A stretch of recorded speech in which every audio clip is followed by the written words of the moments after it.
So markets are moving lower this morning, even as Tesla does some recovery.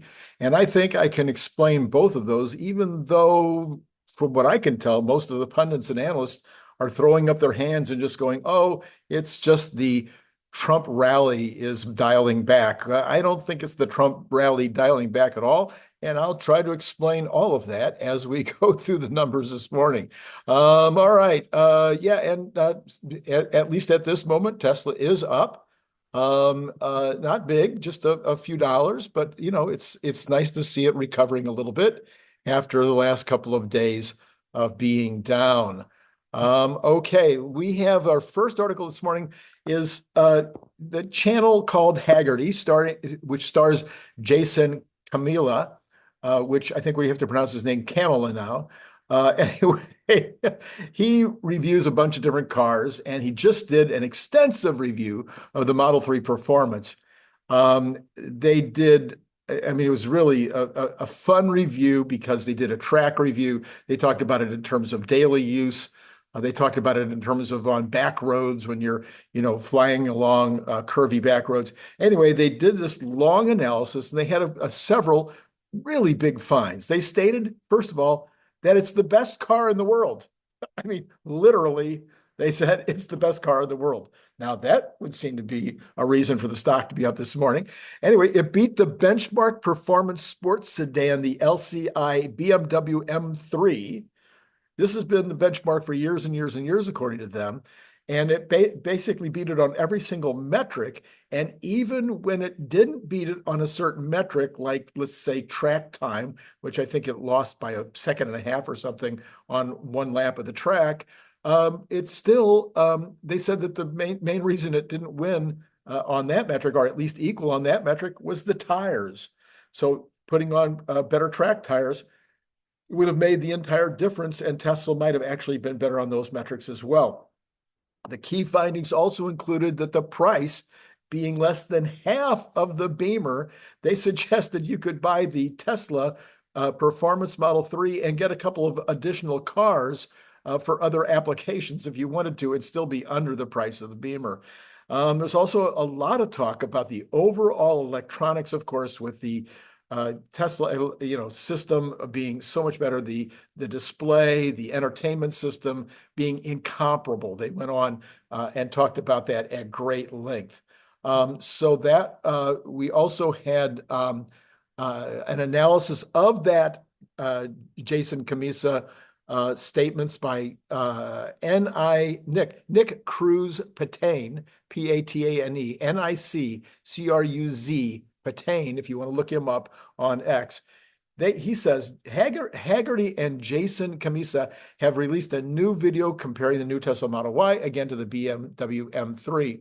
Verdict: Jason and Randy agreed that, not this Randy, but their Randy. Jason and Randy agreed that the Tesla Model 3 suspension rides better. Wow, okay. The Model 3 steering is better weighted with a quicker rack. Their seats in the Model 3 are much more comfortable. They agreed that Tesla didn't get anything wrong. Basically said, did you get anything wrong? Did Tesla get anything wrong? And Jason said, nope, not a thing. The M3P is a better daily driver with tech that is in another league, and that the BMW costs twice as much. Their only beefs: the BMW felt more luxurious. This is not from this post, but from me. The BMW felt more luxurious. Yeah, okay, you're going to spend over twice as much. I guess you could put a few little things in there. They still like those throaty ice car sounds. There was no turning stalks. They didn't like the fact there was no turning stalks. And here's one that I think maybe Elon should think about. Maybe Tesla should consider this. No Apple CarPlay. A lot of people talk about this. When I talked to one of the sales agents at one of the Tesla showrooms, he said people are very upset when they hear it doesn't have CarPlay. It would seem like that would be an okay thing to add, or maybe make an option. All right, this is from Chut_Captain, CHUTT_Captain. He says this, we're talking about the IRA $7,500 possibly being eliminated. He says, look at this strategically. Number one, might cause a temporary demand negative. Now, let me just talk about that for a minute. I think that the earliest that this could happen in terms of actually eliminating the $7,500 credit would be July. I think that's the earliest. I don't think it will happen in July. I think that when the Congress comes back into action, even when Trump takes office in late January, this is not going to be the top item on their agenda. There's going to be all kinds of people that need to be confirmed. There's going to be all kinds of other issues in terms of internationally whatnot that everybody's got to get involved in. Elon is going to be very involved along with Vivek in terms of looking at the ways to cut government spending. I think this will be something that they talk about, but I think it'll be the second quarter before it's even an agenda item in Congress. Then when it's an agenda item in Congress, I think they're going to combine it with getting rid of some oil and gas items at the same time in some kind of an omnibus bill. That's my thinking. I may be completely wrong. Plus, it's going to be complex. They're probably not going to want to get rid of all of those battery savings on that bill. So there's going to be give and take. There's going to be lobbying from Detroit, from the big two plus the dramatically dropping now European company that makes Chryslers and Dodges, and I think that it's going to take months. I think you're basically maybe going to finally get a bill in the third quarter, and it will probably be effective January of 2026. That would be my best guess. He goes on to say, strengthening of Tesla's competitive position. Other OEMs simply lack the scale to compete on cost. Hence, without this, $7,500 thing, other OEMs' cash burn goes through the roof, and thus they will reduce BEV sales and focus on higher average selling price niche products, leaving the mid-segment to Tesla. His base case under such a scenario is that Tesla ends up taking a bigger piece of a smaller pie and long-term ends up in an even stronger competitive position as the loss of this $7,500 thing pushes competitors' gross profitability out at least one more year. Also, the tax savings is a U.S. specific point, doesn't apply to anything else in the world.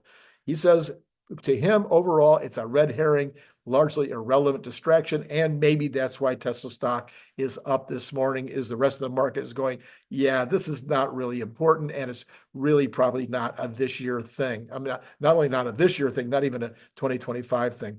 All right, then Sawyer Merritt says, breaking, Tesla has just officially announced their next-gen V4 supercharger cabinet capable of 500 kilowatt charging speeds for cars and 1.2 megawatt for semi. So this is a one unit that will come in and start replacing these other units and start being used as their primary unit apparently, and it will have up to 1.2 megawatt charging for semi. Highlights, it will have faster charging. It supports 400 volt to 1000 volt vehicle architectures, including 30% faster charging for Cybertruck. The sexy vehicles enjoy 250 kilowatt charge rates, have already experienced on the V3 cabinet, charging it up to 200 miles in 15 minutes. The faster deployments, the V4 cabinet powers 8 posts, 2 times the stalls per cabinet. This gives it a lower footprint and less complexity, which equals more sites coming online faster. Next point, next generation hardware, cutting edge power electronics designed to be the most reliable on the planet with 3 times the power density, enabling higher throughput with lower costs. The first sites with V4 cabinets are going into permitting right now, first openings in 2025. So another massive breakthrough from Tesla on these chargers. Nobody's even in the ballpark. It's putting all the rest of the industry to shame. All right. This is Randy Kirk. Like, subscribe, notify. This is Friday. So later on this morning, we're going to have Cern Basher. And Cern Basher will be on today and on Saturday. On Saturday morning, we'll have part 2 of AJ. I'm saying Cern Basher won't be at 11 or 12 o'clock. It'll be at 8 o'clock tonight. After we talk to Larry Goldberg at around 5 o'clock California time.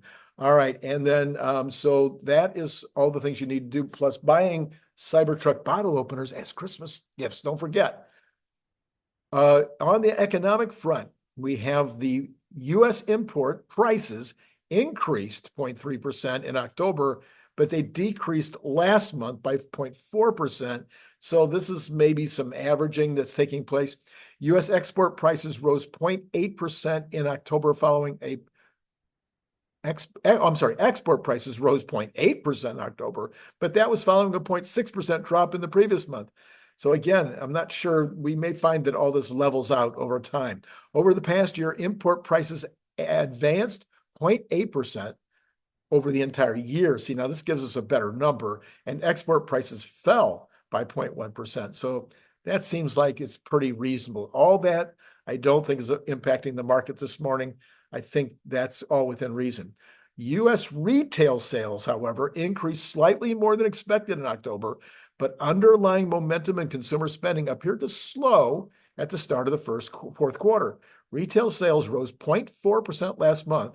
That's a good number after a revised 0.8% in September, according to the Commerce Department. Economists polled by Reuters had forecast retail sales, which are mostly goods that are not adjusted for inflation, climbing 0.3% after a reported 0.4% gain in September. Estimates ranging from no change to an increase of 0.6%. So some people thought it may even be higher. Robust consumer spending helped the economy maintain its strong pace of growth last quarter. Consumption is being largely underpinned by low layoffs with additional help from strong household balance sheets. I've talked about this and talked about this and talked about this. Household balance sheets have gone up dramatically, especially for those who own their own home and have some stocks. That's obvious. And so concerns have been raised, though, that the growth is mostly being driven by middle and upper middle income houses. Wow, Larry and I got it right, according to this article. Anyway, which have more flexibility and substitutability of consumption. Bank of America card data shows spending resilient across all income groups. However, so we do not see, this is according to Bank of America, we do not see signs of increased reliance on credit cards. Wow, in any income cohort. That's according to 𝐒𝐚𝐤𝐿 Behave, BHAVE, believe me. That's BHAVE. That's her name. Okay, a U.S. economist at Bank of America Securities. Sorry, I didn't mean to make fun of your name, 𝐒𝐚𝐤𝐿. However, we note that higher income households appear to be outperforming in certain service sectors such as airlines, lodging, entertainment, and cruises. Again, exactly what I've been saying for months and months and months. This is a two-economy deal. Yes, Bank of America is saying that even those under 100,000 are doing okay right now and not dipping too badly into their credit cards. But can that be sustained? I'm not sure. Maybe if they keep their jobs long enough, it'll be okay, and we'll see what happens. Again, I believe the business cycle will now be starting to improve, and by March, April, we will be on steroids. Retail sales, excluding automobiles, gasoline, and building materials, and food services, dipped 0.1% last month after an upwardly revised 1.2% gain in September. So from 1.2 to negative in 1 month. These so-called core retail sales, which correspond most closely with consumer spending, the consumer spending component of gross domestic sales, were previously reported to have jumped 0.7% in September, but was revised up to 1.2%. So this is excluding all those categories: automobiles, gasoline, building materials, and food services. So now you're talking about, durables as well as non-durable, just normal stuff. Well, consumer spending grew at a 3.7% annualized rate in the third quarter, accounting for most of the economy's 2.8% of expansion during that period. Then we've got the New York Fed's report, the Empire State, they call it the Empire State Manufacturing Report. Manufacturing activity grew substantially in New York State, according to the November survey. The General Business Conditions Index climbed 43 points to 31.2, its highest reading since December of 2021. New Orders Index climbed 38 points to 28.0. The Shipments Index rose 35 points to 32.5. pointing to sharp increases in both orders and shipments. Unfilled orders fell modestly. The inventories index climbed a little bit.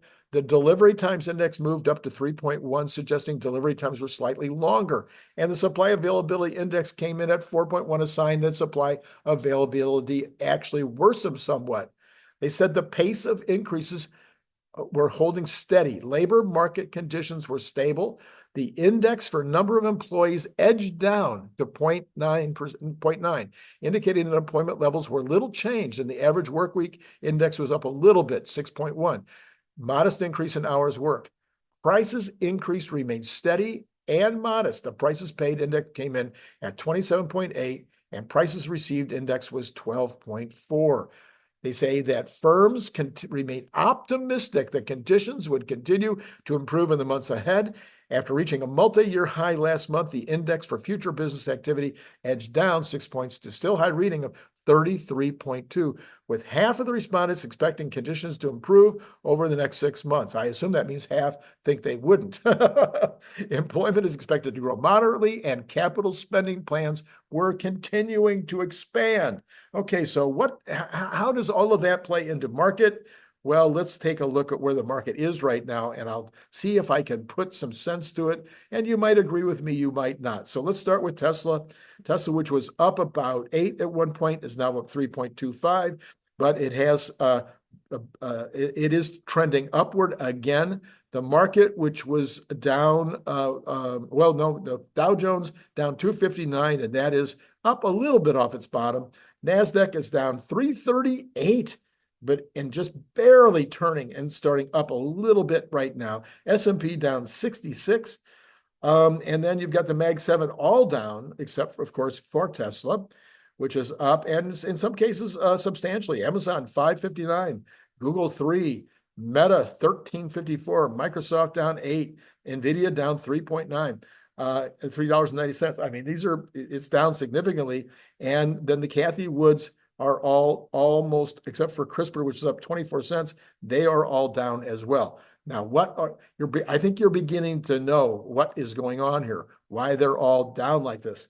So the Dow Jones 0.59%, NASDAQ 1.76 down, S&P down 1.09, Tesla continuing to be up. It's up 1.22 or $3.52 right now. All right, let's go and find out what is really going on. And you know what I'm going to say, right? You've already guessed that 10-year is up 6.1 basis points this morning to 4.481. We're now getting very, very close. We're looking like we could be going into another 4.5.